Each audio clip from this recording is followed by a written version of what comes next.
What's going on, guys? Snow Pioneer Sport Cards. Today I had the idea of doing something a bit different, a bit more unique. I wanted to do a tier maker of all the drivers from 2020 Topps Chrome, and I wanted to do a tier list of the best and worst investments.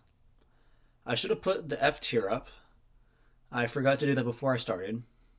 So I guess this is going to just go S through D, with B being the middle. Yeah, this will be interesting. I have not ranked them yet. So we'll see how it goes. And before I go any farther, audio, if it sounds a little bit weird, currently just got back to the dorm room. I need to put some stuff up on the walls to deaden the echo. So if there's a little bit of an echo, that's the reason. That should be fixed in about a week or so. Without further ado, let's start. I think I'm just going to jump around. I don't have a place I really want to start. I think that I'm trying to think of the perfect guy that I could throw as a baseline, as an average tier. Not great, not bad. I think somebody that fits that is going to be Sergio Perez as my baseline. I think he's an average investment for it. He's an average overall guy for a card. I think you can base everything off of him. So going off of that, we're going to take his teammate, that's Joel, and put him a tier below.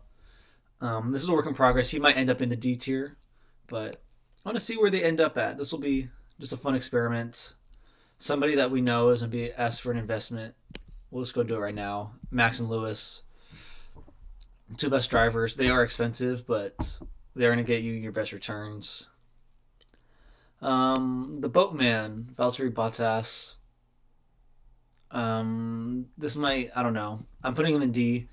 I'm not expecting that Alpha team to do well whatsoever. And you know what? Just because of that, one of the F2 guys, Guan Yu Zhou, his teammate, can go right there in D tier. I think Alpha will be the worst team on the grid by far next year. Not excited for them at all. So I have to put them in D because I can't see many positive things coming from them. All right, next. We're going to go with Mazzapin. We are going to put him right above D tier. In the C tier. The reason why he goes in the C tier is I'm expecting better things out of Haas. So I think Haas will certainly step things up. I think he will be slightly better than them. We're going to go to his teammate now, Mick Schumacher. Mick's a tough one. He's right on this borderline between A and B tier for me. But I think he has to go in B for now. And the reason he goes in B is that while there's a chance that he could go to Ferrari and get better growth, that's in a few years from now. That's not certain if it is. And because it's not certain, I think I have to put him on B because I think there are just better overall guys that slot ahead of him. Let's see. Let's do some of these easy ones. Magnussen, D. Kvyat, D. Giovinazzi, D. All the guys that are not in F1 anymore. Well, there's one more guy, but I think he's actually, we'll talk about him now. I think he's a C tier. Grosjean just gets above the other guys because he's an IndyCar, with IndyCar being an emerging growing sport. So just for that reason alone, he goes in C tier. I can't put him on this Magnussen, Kvyat, Giovinazzi, just triple header. He's a better driver than that. He has more fan support, a lot of passionate people about Grosjean, so C feels fair for him. Let's see, who do we want to go with next? Kimi. He's kind of like the Mick. I think he slots in as a B. His career over. Not going to see many more cards of him. Yeah, I just don't know how I can put him in A, because I think the guys in the A tier are just slightly better of investments than Kimi is. In this B tier, I don't think there's anything wrong with these. I think these are kind of just the average you can go for. I want to clarify that, so just so people don't get the wrong idea by that. Let's see. Russell. I think he's better than B. I think he's an A tier. This is dependent, especially on how he's going to do this year. If he does well this year, I could see him sliding up close to the S tier.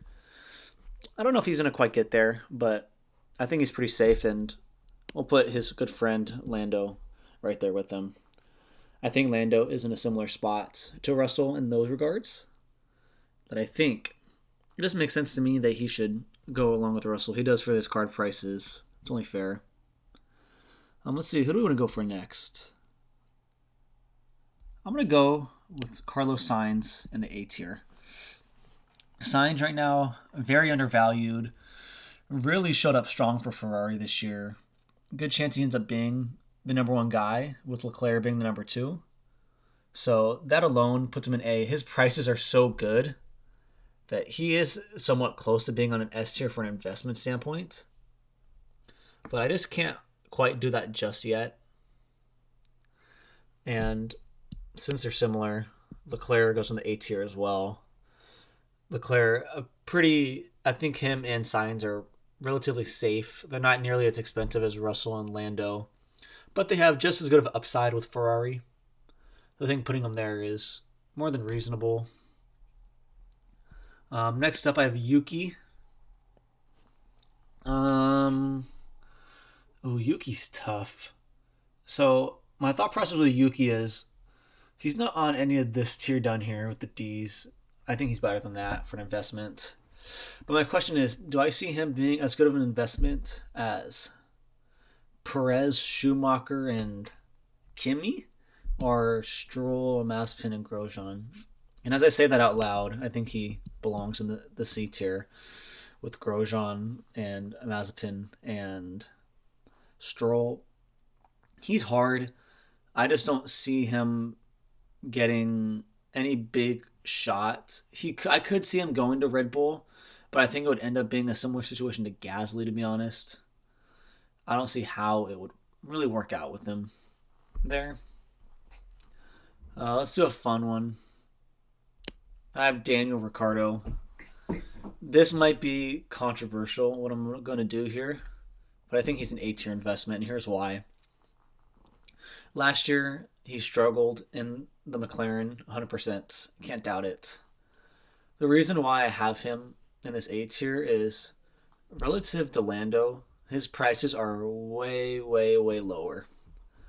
And I think he has the upside that the McLaren brings next year. I think he'll get a better grip on the car, finish better. Towards the end of the year, he was slowly catching Lando in overall pace in the McLaren.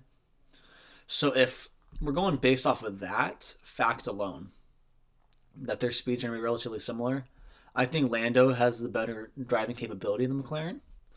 But with the prices of Danny Rick being so cheap, I think he just belongs in the A tier along with Lando, just for different reasons. Next up, I'm going to go Latifi. Latifi belongs in C tier. I cannot put him on the D tier with the Boatman and Guan Yu Zhou. And the reason is Williams has too much upside as a team for me to put him in D. If somebody wanted to put him in D, I could understand it, but I just wouldn't agree. Latifi drives decent enough that putting him in anything in the D tier just does not make sense whatsoever. Let's see. Ocon. I'm going to be honest. Ocon is extremely similar to me with Sergio Perez. I think he's a perfect B tier, middle of the road investment. I don't think you're going to be setting the world on fire with them, but there are certainly many, many worse guys you could go with. So Ocon, I mean, he has an outside shot at Mercedes Hamilton seat. Whether he gets that or not with Toto Wolff, we'll see in the future. But Ocon's intriguing. He has really, really high upside, but it's a few years out if you're going to play that. So I think B makes sense for him. Albon. I think Albon belongs in C tier. The reason why he's in C tier with Latifi is that while I think he's the better driver than Latifi, Latifi is so much cheaper that it's in a similar situation to the Danny Rick, Lando Norris thing, that they're so similar in price that while I think Albon's going to do better, his price adjusted right now just kind of matches it. Doesn't make a whole lot of sense for you to really go for him. Gasly, man. Where does Gasly fit in this? Looking at my list, I'm just trying to see what makes sense for him because I can tell you Gasly is nowhere near a D. He's nowhere near a C either. Do I put him in B or do I put him in A? Oh, he's right on the border. He's so tough. Man. I think he's going to have to go in B. But this is, if it makes some people feel better, we'll put him to the top of B. I think he's a B+. Plus. He's right on the fringe. I just don't know if I would, if you give me the choice of any of these guys in A, I take them over Gasly. Yeah, this makes sense. Yeah, because I'm trying to think. If you told me you're gonna give me Gasly or Schumacher as an option to who I'm gonna buy, I might even take Schumacher over him. So I think B fits Gasly. Great driver. He's just hard to predict. His contract situations are always really weird with him. Always in the talks about moving teams. Never really quite know what you're gonna get with him. Last but not least, we saved the four-time champ Sebastian Vettel. And where do you guys think we're going to put him here? Where does he belong? He belongs right up here in the S tier. Um, his prices in relation to how well he's done as a career in F1 makes him extremely undervalued. Seb is a four-time world champion. He's won, I think, close to 50 to 60 races. Had almost that many poles. He deserves to be up here. If we're doing anything, if we wanted to put him in order, this is what the order should be. Seb, extremely undervalued. If you find any good Seb, I would suggest picking it up. So yeah, I hope this was enjoyable with making this. I thought it was basically a fun little idea to have. Show you my thought process of where I think the current drivers stand out. Now I'll read it back. I got Lewis, Vettel, and Verstappen in S. I got George, Lando, Sainz, Leclerc, and Ricardo in A. Gasly, Perez, Schumacher, Raikkonen, and Ocon in B. We got Stroll, Mazzapin, Grosjean, Yuki, Latifi, and Albon in C. And then D, we got Bottas, Guan Yu Zhou, Magnussen, Kvyat, and Giovinazzi. So I hope you guys enjoyed this. I will be trying to come out with videos, as I said, up at school. We'll see what happens. All right, hope you guys have a good one. I'll see you later. Bye.